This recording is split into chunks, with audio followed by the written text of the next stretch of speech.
Eu estive pensando tenho compartilhado com os irmãos, inclusive, e esta reflexão é para nós aqui, para nós, irmãos e irmãs que congregamos nesta pequena parte da Igreja de Cristo que se reúne no mundo. Eu espero que o Senhor nos incomode, nos ajude a sermos uma igreja que honre o seu nome. Uma das expressões que, à luz da Bíblia, não tem sequer lógica e que tem sido muito utilizada ultimamente é a expressão desigrejado. Há muitos desigrejados hoje. Pessoas que faziam parte de alguma igreja, de alguma denominação, e hoje elas dizem, como eu vi essa semana de alguém, eu sou a igreja. Eu fico na minha casa, eu não preciso da instituição de doutrinação. Tristemente, devido a muitos dos pecados cometidos na história da igreja, por todos nós, membros da Igreja de Cristo, não membros de uma instituição, denominação, mas membros da igreja, aqueles que nasceram de novo, devido aos muitos erros que a igreja cometeu durante a história, muitos se afastaram. E nós pecamos, sim, de várias formas. Nós pecamos com a institucionalização, nós pecamos com as denominações, nós pecamos com o legalismo, com o tradicionalismo, às vezes com o mundanismo, com o pragmatismo, coisas que para atrair pessoas que não são de acordo com a Escritura. Nós pecamos com a infidelidade à Escritura, com orgulho, por brigas entre irmãos que dividiram e dividem a igreja, por ensinos espúrios, divisões por detalhes, etc, etc, etc. Nós, como cristãos, somos responsáveis por muitas das divisões da igreja. Agora, é claro que nem todos desses que abandonam ou que deixam são cristãos genuínos. É claro também que há casos que é necessário que você deixe aquela organização. E talvez uma das principais é que, por amor a Cristo, se aquela instituição, aquela igreja não está mais pregando a palavra, o evangelho, por amor a Cristo, uma saída justifica, sim, a busca de uma igreja bíblica e cristocêntrica são justificáveis. Mas fato é que a maior parte dos cristãos que, por uma razão ou outra, abandonam a igreja ou se decepcionam com a igreja, é porque elas perdem o foco, que é o Senhor da igreja. É aquele momento em que nós começamos a olhar para a estrutura, olhar para as pessoas, e aí, inevitavelmente, nós vamos nos decepcionar. Só que nós esquecemos que nós também decepcionamos. Nós levamos muito em conta quando nos decepcionam, mas esquecemos que nós decepcionamos, irmãos. E alguns, às vezes, momentaneamente, deixam o reunir, deixam de congregar. Nesses casos, e aqui é muito sério, isso é para mim, quando alguém deixa de congregar por causa dos pecados de um ou mais irmãos, na prática está dizendo, eu sou melhor. Na prática está dizendo, eu não faria isso, eu não faria aquilo. Por isso que eu estou dizendo, nós às vezes perdemos o foco que é Cristo, olhar firmemente para o autor e o consumador da nossa fé e não para as pessoas. É claro que isso não justifica os nossos pecados e erros, mas o Senhor nunca disse para nós pautarmos em quem quer que seja, em homens, mas nele. E aqui, na comunidade, eu peguei essa frase, eu tenho que ler, que senão eu não vou errar aqui, que é uma parte infinitesimal da Igreja de Cristo, ou seja, é um pequenino pedacinho da Igreja de Cristo do mundo todo. Houve irmãos, durante os 8 anos que nós temos nos reunido, que saíram sim devido a nossos pecados e erros. E seria pretensão afirmar que isso não vai ocorrer mais. Ainda assim, com todas essas razões, nada justifica um cristão deixar a igreja. Nada. Imagina se o Senhor fosse fazer isso. Ele era o único que teria todas as razões para fazer isso. E ele foi até o fim por amor à sua igreja. Eu tenho meditado e compartilhado, nós estamos nos reunindo, os irmãos do presbitério, pensando sobre a comunidade, sobre a igreja local. Nós somos uma igreja local. E eu queria então tratar da importância da igreja que nós considerássemos. Não da comunidade cristã de Londrina, não de uma placa, não de um lugar, mas da igreja de Cristo. E nós vamos ver, à luz da palavra, que é a única base. Hoje tem muita técnica para encher a igreja, mas a única base que pode tratar da igreja é a Escritura, do Deus da igreja que inspirou a Escritura. E o nosso desejo é que, isso tem sido o desejo do meu coração, eu quero crer que é o desejo dos irmãos que estão no ministério, é que nós glorifiquemos o Senhor. Eu quero compartilhar com vocês um texto específico da Escritura, e eu queria fazer de uma forma que nós pudéssemos ler o texto e olhar então para a nossa realidade como igreja. Alguns conceitos importantes que nós precisamos entender, básicos, é que primeiro a igreja não é um prédio. A hora que nós formos embora, nós que cremos em Cristo, apagarmos a luz, isso aqui não é mais igreja, isso aqui é um barracão, um salão. A igreja não é uma estrutura, ela não é um prédio, uma casa, um lugar, ela não é uma denominação, ela não é uma empresa. Misericórdia, alguns têm feito assim. Não existe a igreja do pastor fulano de tal.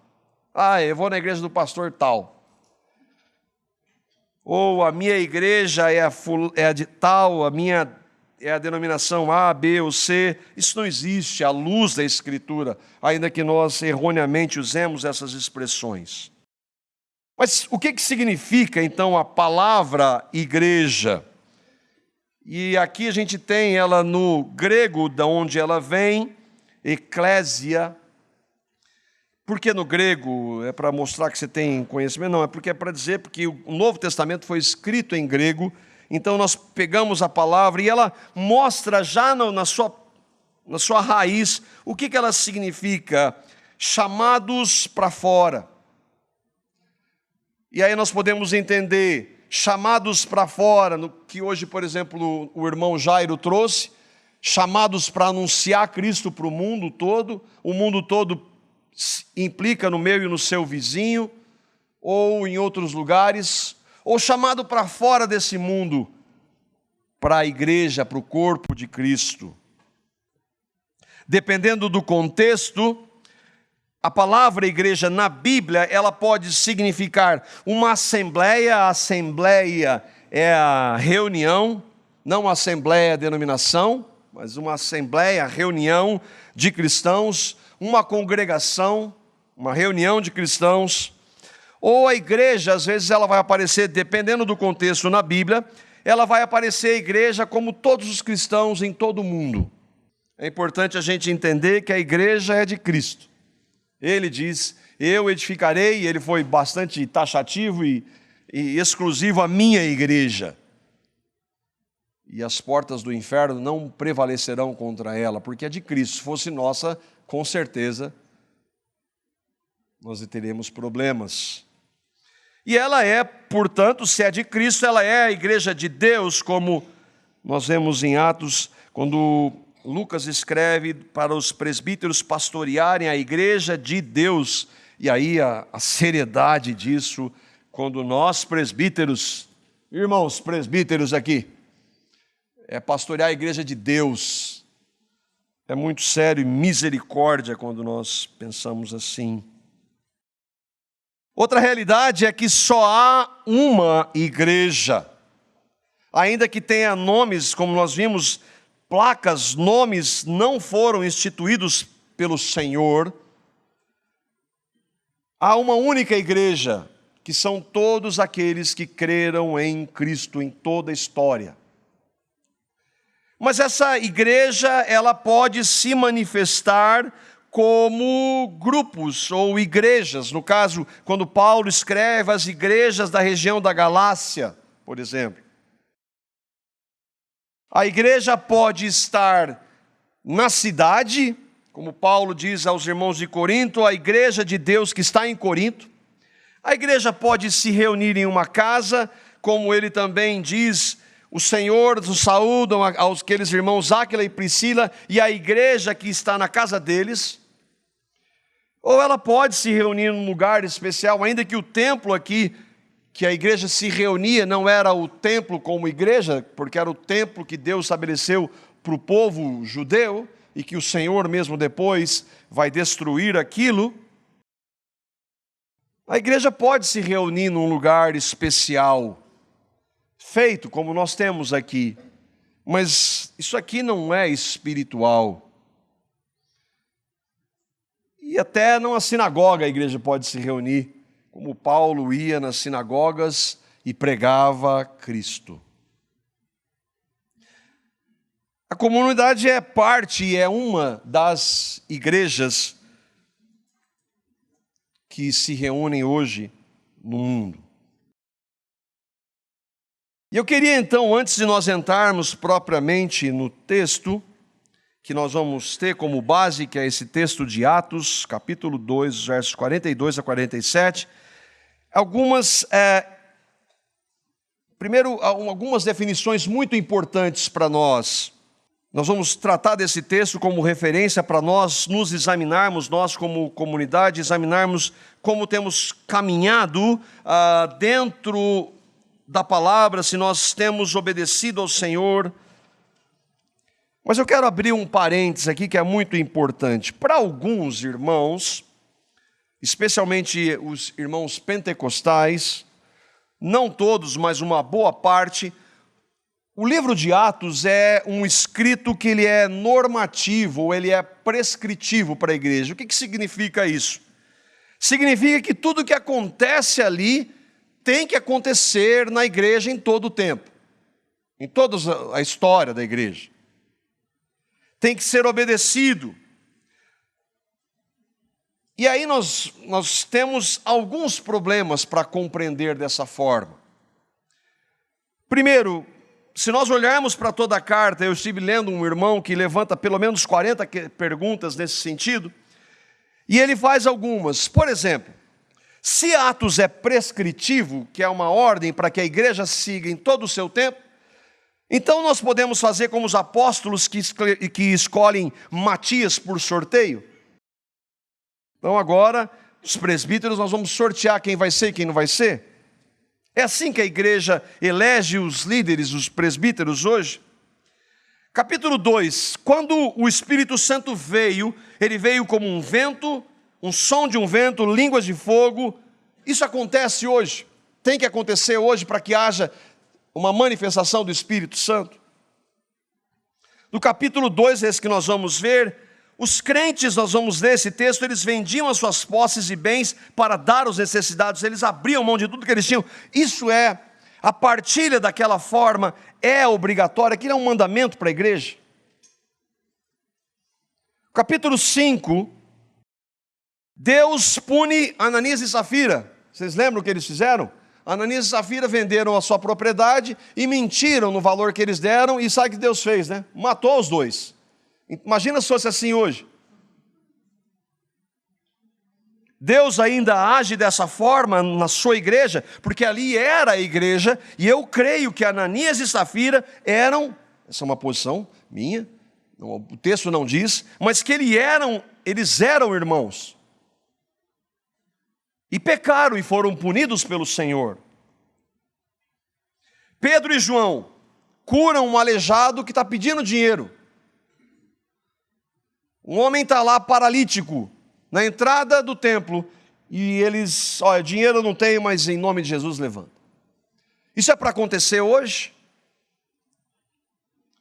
O Concílio de Jerusalém, em Atos capítulo 15, onde ali se reúnem os apóstolos e os presbíteros para decidir algo que era muito importante e que, se não fosse tomada aquela decisão, a igreja talvez estaria muito mais corrompida, que era a decisão da graça de Deus, que o evangelho está centrado na graça de Deus.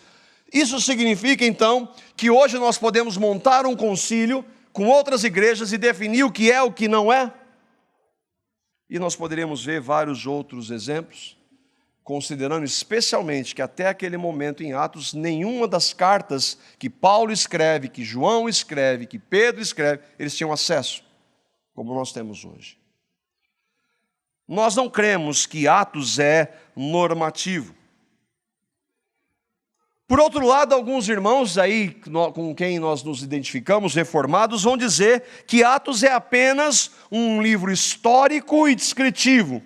O objetivo de Atos é mostrar como a igreja teve o seu início. E é só isso. Porque coisas como essas que nós lemos não acontecem mais. Não há mais apóstolos, ainda que alguns se digam. Então não acontece. Porque isso não acontece mais, porque Deus estabeleceu os apóstolos no início e eles morreram e não há mais, então os sinais que eles fizeram não são mais feitos como eram feitos antes, e muitas vezes, como Deus se manifesta ali, não acontece mais, então tudo de Atos deve ser retirado? Não, porque então eu tinha que tirar esse texto que está aqui na frente. De examinar, Paulo elogia os irmãos de Beré, que examinavam tudo que estava sendo pregado à luz das Escrituras. Nós não cremos dessa forma. Então, como é que nós devemos ver? É que Atos traz, sim, verdades, princípios e ensinos para a igreja de hoje, mas nós não podemos desconsiderar que é também um relato histórico do início da igreja. Daí, então, algumas daquelas manifestações, algumas daquelas ações de Deus não mais acontecerem. Especialmente o ministério apostólico. Irmãos, não existem mais apóstolos. Para ser um apóstolo tem que ter visto Jesus. Tem que fazer curas como essas. Não, eu estava com uma dor aqui, com a unha encravada, e o fulano de tal orou e curou. Não, não é isso. Os ensinos que se aplicam a toda a igreja, no texto que nós vamos ler, são também ensinados depois nas cartas.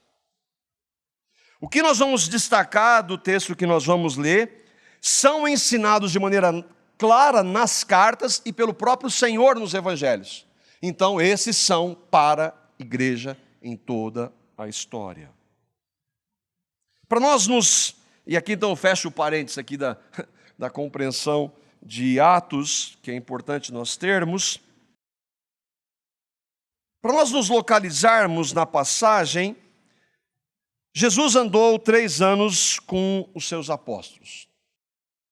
Todos os dias ele estava com eles, ensinando, corrigindo muitas vezes, capacitando, dando poder para eles fazerem o que eles fizeram. Jesus preparou aqueles homens, ainda que nós saibamos que um deles não era um daqueles que creriam, e ainda que tenha expulsado demônios, profetizado, mas que Jesus nunca o havia conhecido. Há muitos hoje assim. Jesus então realiza o Evangelho.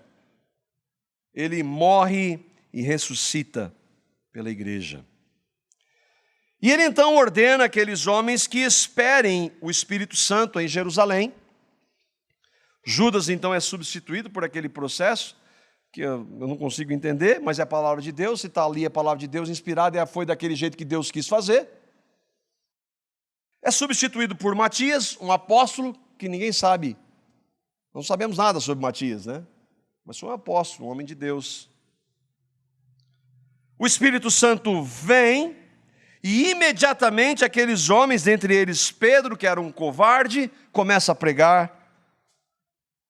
E aí, para evidenciar que o poder é de Deus, aquele covarde, transformado pela ação e o poder do Espírito, prega, 3.000 pessoas são convertidas.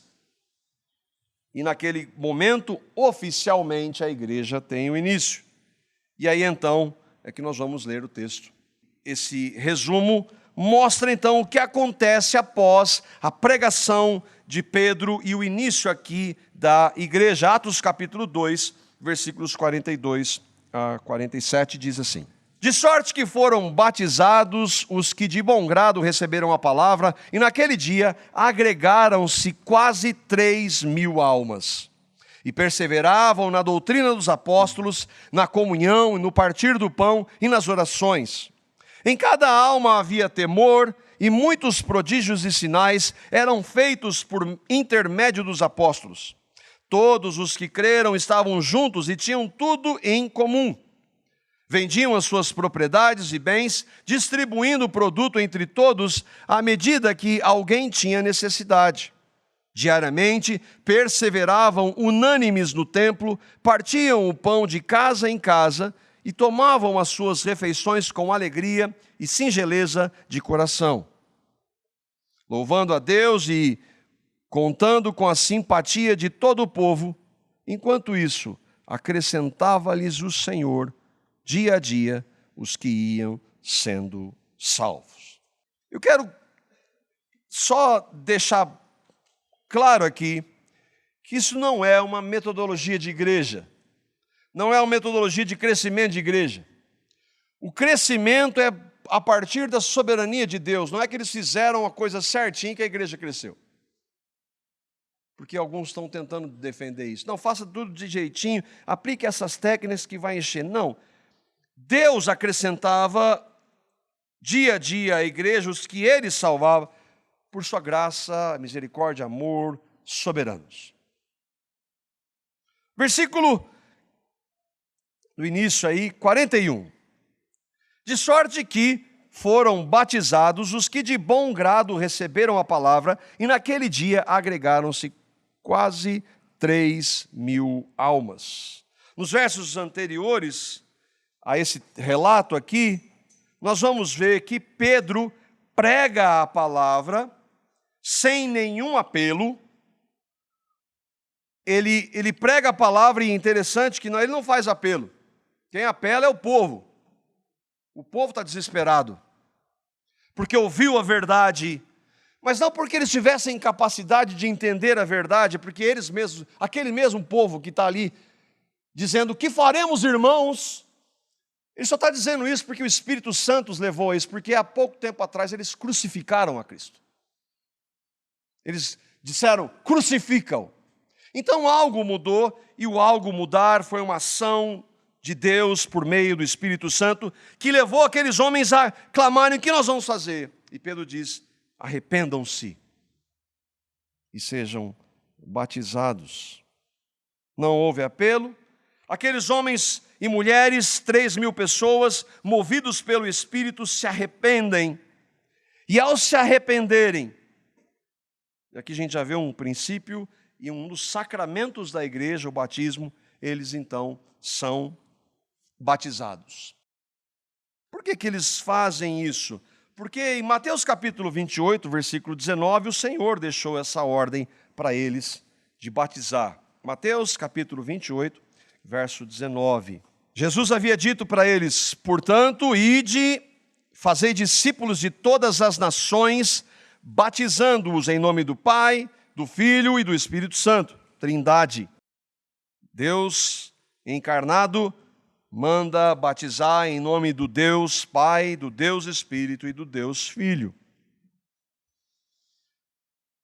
Está claro aqui que em Atos, no texto que nós vimos, os que foram batizados de bom grado receberam a palavra. Eles foram batizados porque eles creram. O batismo, ele deve ser ministrado para aqueles que creem. Crianças, bebês, não creem. Só pessoas que têm uma compreensão, claro, essa compreensão mediante a iluminação do Espírito, que podem reconhecer-se pecadoras e então serem batizadas. E aqui então, aí eu disse no início que eu gostaria que nós pudéssemos fazer a associação do que a palavra ensina e do que nós temos feito como parte da Igreja do Senhor.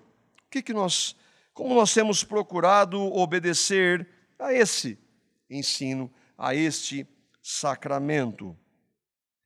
A palavra não diz, e ali nós vimos, há outros relatos que falam do batismo, mas ela não menciona quando os sacramentos são a ceia do Senhor, são ordenanças do próprio Senhor, a ceia do Senhor e o batismo.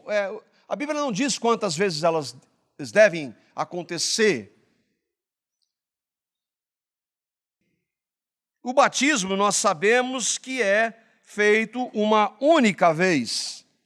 Alguns, eu creio em Cristo, eu fui batizado, mas eu estou aqui, eu abandonei a igreja, eu quero voltar, quero ser batizado de novo. Mas por quê? O batismo é uma vez só. E nós batizamos pessoas que professam a sua fé em Cristo. Então, pela graça de Deus, nós temos procurado obedecer como igreja. Mas aí entra um outro aspecto, quando eu falo nós, o presbitério, aqueles que congregam, vocês que congregam conosco. Se você que congrega conosco, que participa, a pergunta é, você já ouviu o evangelho daqui alguma vez ou não? Se não ouviu, eu vou pregar o evangelho. A Bíblia diz que todos nós nascemos em pecado, somos pecadores desde que nascemos, e porque nascemos em pecado, cometemos inúmeros pecados. Só por termos nascido em pecado, já estávamos separados de Deus, e os nossos inúmeros pecados só vão ressaltar essa realidade. Não há nada que nós possamos fazer, vir aqui uma vez por semana não muda nada, cantar, dar oferta, dar dízimo, até falar algumas coisas, isso não muda ninguém. Nesse estado estamos separados, condenados, não somos filhos de Deus, muito pelo contrário, somos filhos da ira, filhos espirituais do diabo. Essa é a realidade de todo ser humano que nasce em pecado. E por mais que a religião coloque várias regras para a gente tentar seguir, não podemos mudar a partir de nós mesmos, isso é impossível. Eu fiquei tão contente hoje do Jairo, em poucas palavras, falando exatamente isso. Nos alegra quando a gente vê que estamos investindo em irmãos, estão pregando o evangelho de maneira simples. Religião não pode mudar isso, mas a Bíblia diz que Deus amou pecadores como eu e como vocês. E Ele amou tanto que Ele deu o seu Filho. Essa é a boa nova. Evangelho é boa nova. Ele deu o seu Filho por pecadores como eu e vocês. Mas como é que eu sei que foi por mim? Você crê em Cristo? Houve um momento na sua vida que você se arrependeu dos seus pecados, olhou e viu que Cristo naquela cruz não morreu pela humanidade, não foi um fato histórico, Ele morreu por você, e você creu nisso pela iluminação do Espírito, mesmo que você não soubesse que aquela hora fosse iluminação do Espírito, você entendeu que a morte de Cristo foi a sua morte, não somente morreu por você, mas que Ele fez você morrer no seu corpo, e na ressurreição dEle, 3 dias depois, Ele deu a você uma nova vida. Você crê nisso? Tem certeza absoluta? Se tiver um infarto fulminante, aí não, aí também não. Sim ou não? Não estou pedindo, estou rogando, ainda bem que eu não posso, né? Mas se acontecer, Nós estamos na presença de Deus, aqueles que creem pelo poder do Evangelho. Esse é o Evangelho. Você crê no Evangelho? Você que está conosco. Se você crê no Evangelho, você tem que obedecer a palavra, ser batizado. Já foi? Ah, não, eu era contra o bebê. Não vale.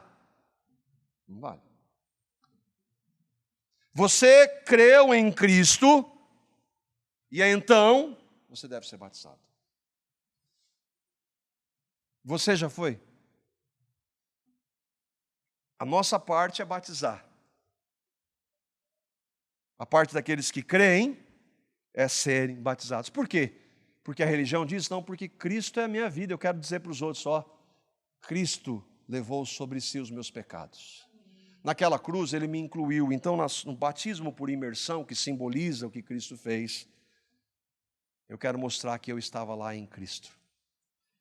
Essa é a nossa responsabilidade como irmãos e irmãs em Cristo, para que você, se não foi, considere diante do Senhor. Deixa eu entrar agora numa regra e num ponto que não é normativo para nós, que são os versículos 43 a 45 desse relato de Atos que nós acabamos de ler.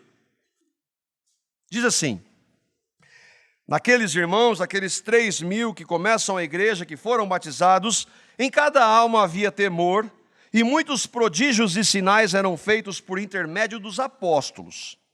Todos os que creram estavam juntos e tinham tudo em comum. Vendiam as suas propriedades e bens, distribuindo o produto entre todos à medida que alguém tinha necessidade. O que estava acontecendo aqui era, alguns vão quase que, até ouvi uma conversa dizendo que Jesus era comunista, né? Vão dizer então que a proposta era essa. Mas aí nós precisamos considerar que o texto diz: Deus faz prodígios e sinais. Ele pode fazer isso hoje? Claro que pode. Vocês creem em sinais e prodígios? Claro que eu creio, está escrito aqui. Aliás, a Bíblia está cheia de sinais e prodígios, eu creio em todos eles. Nós cremos porque a palavra de Deus diz. Deus pode fazer hoje? É claro que pode, Ele é Deus.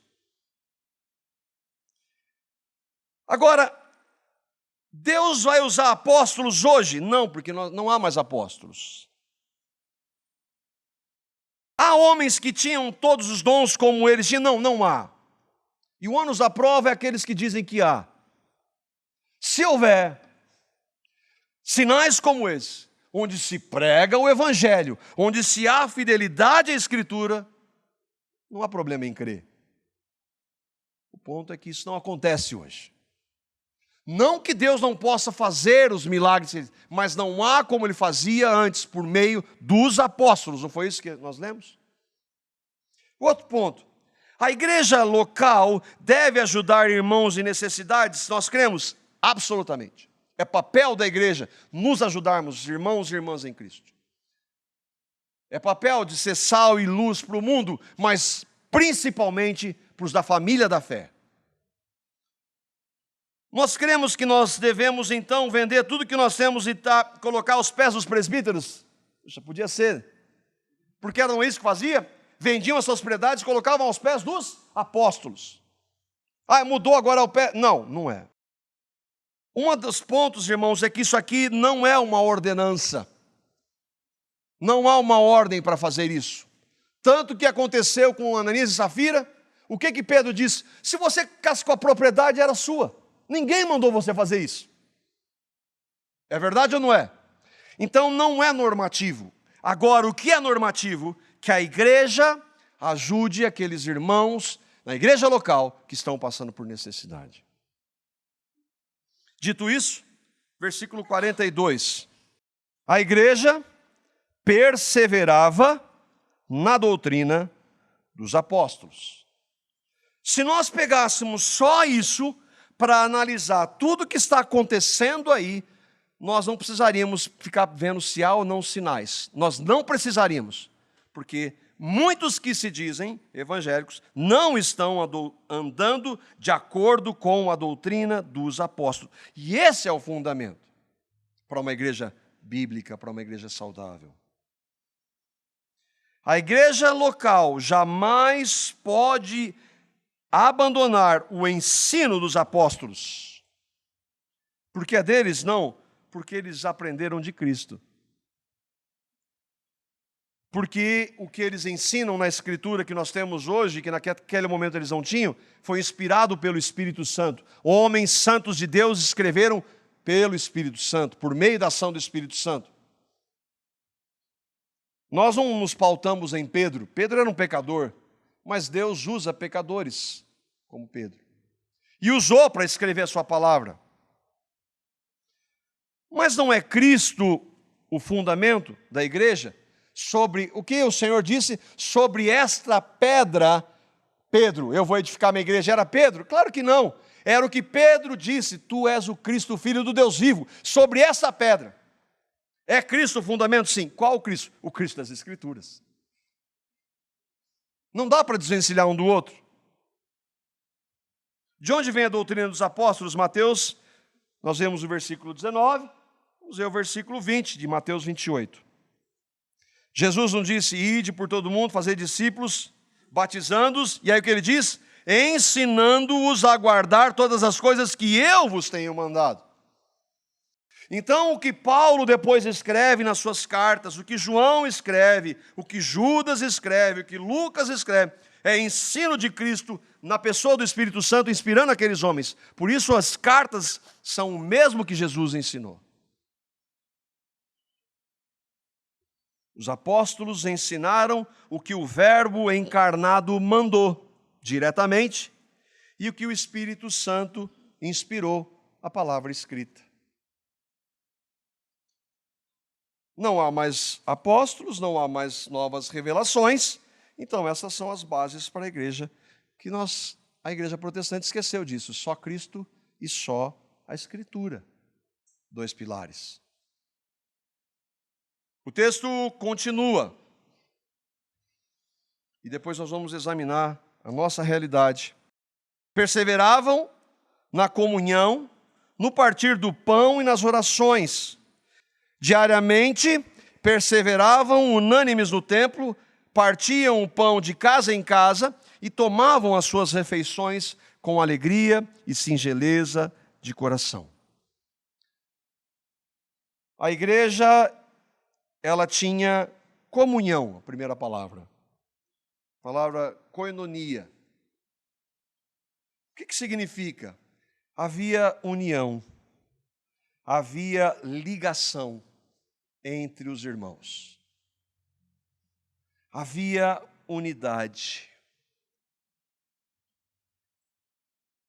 Eles partiam o pão de casa em casa, e aqui não é a ceia do Senhor. A ceia do Senhor está quando ele falava do partir o pão. Aqui eles estavam em casa, tomavam as suas refeições. O partir o pão é a ceia do Senhor, de casa em casa as suas refeições. O que era? Comunhão. O que é isso senão relacionamento? Relacionamento a igreja tinha. E eu gostei muito da simplicidade que o irmão Hernandes Dias Lopes disse: na igreja de Jerusalém, os irmãos gostavam de estar juntos. Tinha alegria. O segundo ponto que ele diz é o partir o pão, que é a ceia do Senhor. Um dos sacramentos, como eu falei no início.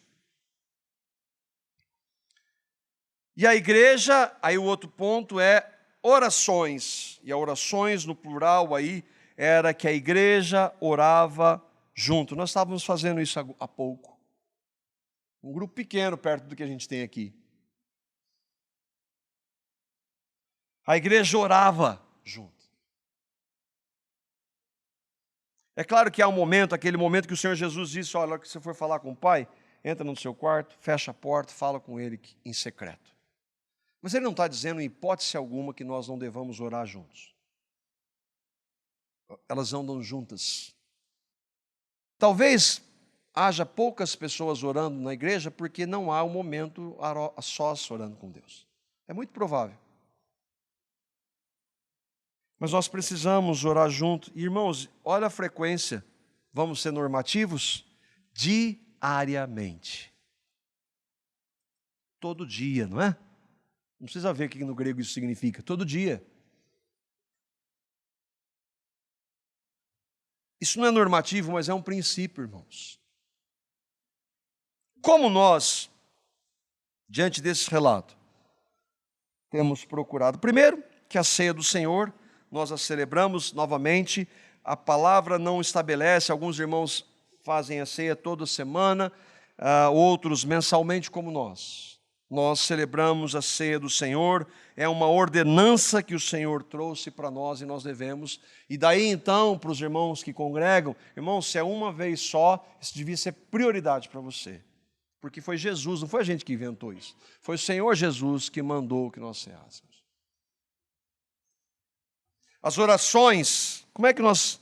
Um pequeno modelo é o que nós temos proposto aqui, de orarmos juntos.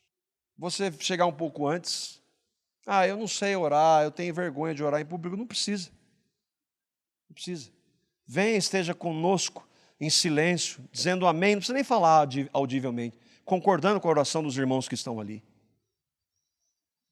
Nós precisamos, por isso que a mensagem é para nós aqui, comunidade, nós precisamos orar, buscar o Senhor. Estamos em comunhão com o Senhor. A oração, como disse um irmão, é mostrar para Deus, porque Ele já sabe, a nossa total dependência dEle. Outro ponto que no texto diz, ajuda aos necessitados. Como é que nós temos procurado fazer? Nós temos procurado ajudar alguns irmãos que congregam conosco, que passam por necessidade, diferentemente de alguns que pregam que se não passar necessidade é falta de fé. Paulo não tinha fé, então. Porque Paulo disse, eu aprendi a estar contente, eu sei passar necessidade. Mas às vezes o Senhor permite, e pela graça nós queremos e temos a disposição de ajudar irmãos. É perfeito? Óbvio que não. Mas nós queremos fazer. Nós não queremos que ninguém deixe de participar de qualquer coisa que nós fazemos aqui, que às vezes haja um custo por causa financeira. E eu creio que vocês já ouviram nós falarmos isso a partir daqui. Nós temos procurado ajudar, estamos pensando inclusive em outras formas, conversando com irmãos que podem nos ajudar nesse sentido. Então nós temos procurado obedecer. Uma outra ponto, e esse para nós é inegociável, é a doutrina dos apóstolos. Lembra, eles perseveravam na doutrina dos apóstolos, no ensino. Por quê, irmãos? Porque qualquer transformação que acontecer na minha e na sua vida vai ser pelo poder do Espírito Santo. Como é que o poder do Espírito Santo age? Pela sua palavra. Quanto mais contato com a sua palavra, mais Deus vai estar falando conosco e mais Ele vai estar agindo em nós. Como é que nós temos procurado pela graça obedecer a doutrina dos apóstolos? De algumas formas. Hoje nós estamos tendo a exposição da palavra nos cultos de domingo, tanto pela manhã como à noite. Nós temos conversado e buscado, nós queremos estar fiéis à Escritura.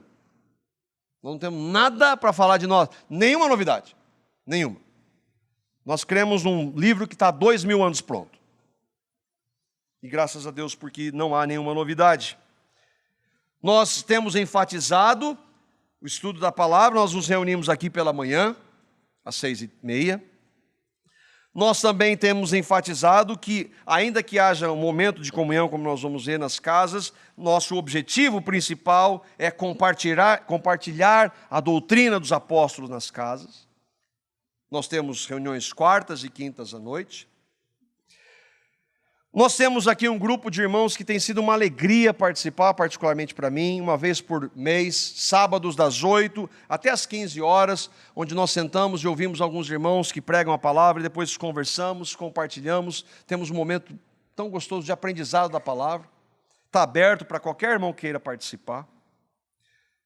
As irmãs também têm um momento, uma vez por mês, que elas se reúnem, logo depois do nosso momento aqui, que elas se reúnem para compartilhar, estudar um livro que fala da palavra. Tudo isso, o que é? Doutrina, ensino. São formas de ensinar. Aconselhamento. Nós estamos conversando, agora os irmãos, o presbitério está aumentando, nós vamos ter mais irmãos para estar nos auxiliando nesse sentido, de aconselhar, às vezes, um irmão ou irmã que está passando por uma luta, uma dificuldade. Nós vamos aconselhar o quê? Vou falar, olha para mim, olha para Cristo, busque o Senhor. Ele pode reverter a situação, Ele pode te capacitar a passar por essa situação. O que é isso? É ensino da palavra. E eventos, por exemplo, como a conferência que nós vamos estar realizando. São formas do ensino da doutrina dos apóstolos. Grupos pequenos para casais, nós retomamos, e são ensinos específicos, à luz da palavra para casais, que nós estamos desenvolvendo. E começamos agora uma proposta de um discipulado individual, de alguns irmãos andando com outros irmãos, compartilhando da realidade de comunhão, mas da palavra, e irmãs também. E comunhão? Bom, todos esses aqui passam por momentos de comunhão. Por exemplo, aos sábados, tem sido uma alegria. Nós temos momentos de comunhão, e alguns irmãos aqui participam. A reunião da igreja nas casas tem esse objetivo. Ensino, mas ali é a comunhão. Ali nós conhecemos um pouco mais uns aos outros.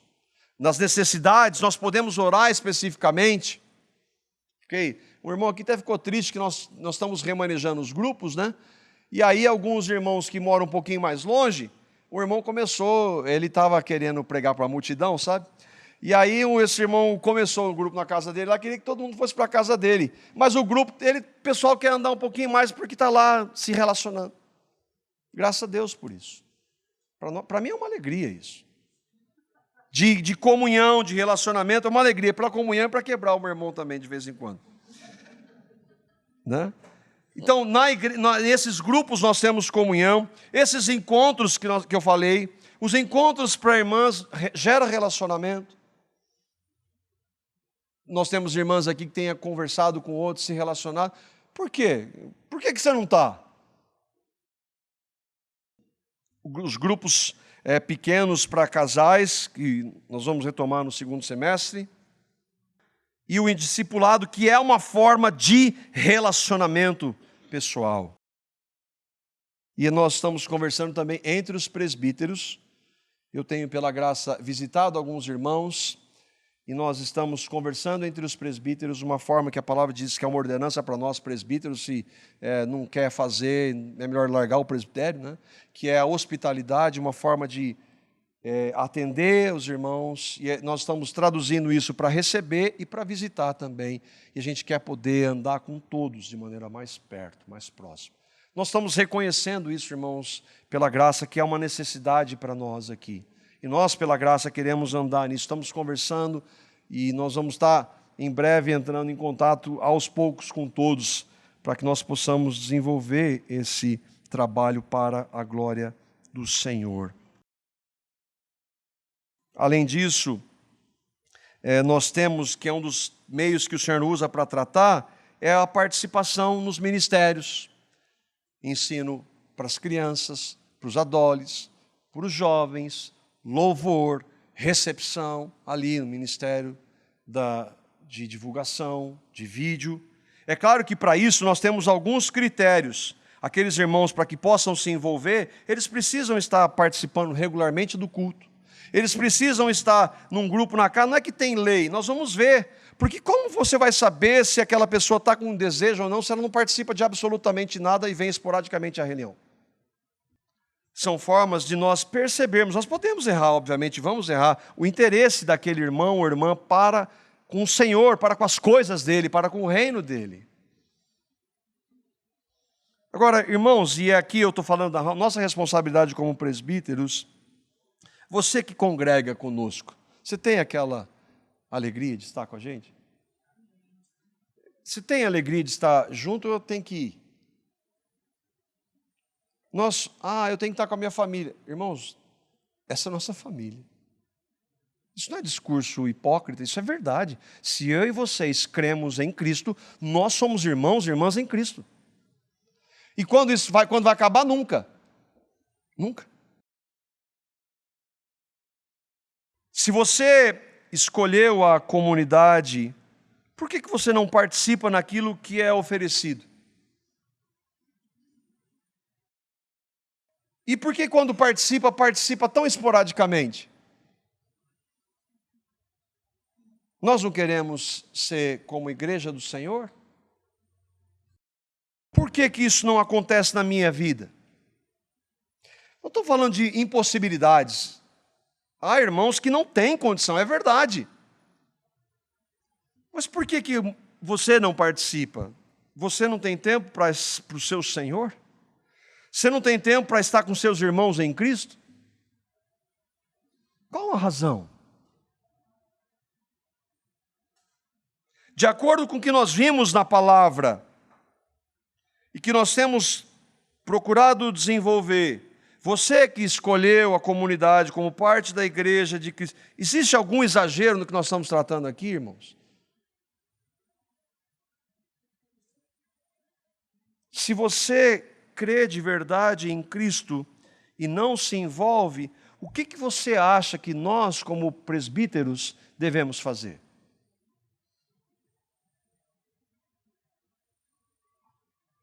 Eu queria terminar com algumas considerações.